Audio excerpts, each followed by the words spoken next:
Hi hello రీసెంట్గా నేను Niagara ఫాల్స్కి వెళ్ళాను. ఈ ప్లేస్ అంటే నాకు చాలా ఇష్టం. ఎందుకంటే నువ్వు నాకు నచ్చావు మూవీలో ఈ వాటర్ ఫాల్స్ సీన్ చూడగానే మనకు అక్కడికి వెళ్ళాలనిపిస్తుంది కదా. సో ఆ రోజు మార్నింగే వెళ్ళిపోయాము. కొంచెం లేట్ అయితే లైన్ ఎక్కువగా ఉంటుంది. సో తొందరగా వెళ్ళడం బెటర్. అండ్ కనిపించే బ్రిడ్జ్ ఏదైతే ఉందో కెనడాకి యూఎస్కి మధ్యలో ఉన్న బ్రిడ్జ్, దాని మధ్యలో ఉండేది నయాగరా ఫాల్స్. దగ్గర నుంచి చూడాలంటే మనకు బోట్లో తీసుకెళ్తారు. అండ్ మనకు రెయిన్ జాకెట్స్ కూడా ఇస్తారు.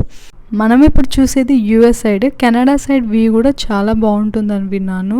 నయాగరా ఫాల్స్ చూడడానికి ప్రతి ఇయర్ 1,000,000 మందైనా వస్తారు. ఆయన కనిపించే వాటర్ ఫాల్స్ ఏవైతే ఉన్నాయో ప్రతి సెకండ్కి 3,000 టర్న్స్ ఆఫ్ వాటర్ అనేది ఫ్లో అవుతూ ఉంటుంది.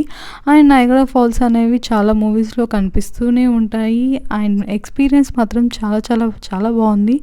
యూఎస్కి వస్తే మాత్రం నయాగరా మాత్రం అస్సలు మిస్ అవ్వద్దు. అక్కడికి వెళ్తే మాత్రం అక్కడే ఉండాలనిపిస్తుంది. అండ్ నేను మొత్తం తడిచిపోయాను, నా మేకప్ మొత్తం పోయింది. And wait for part 2.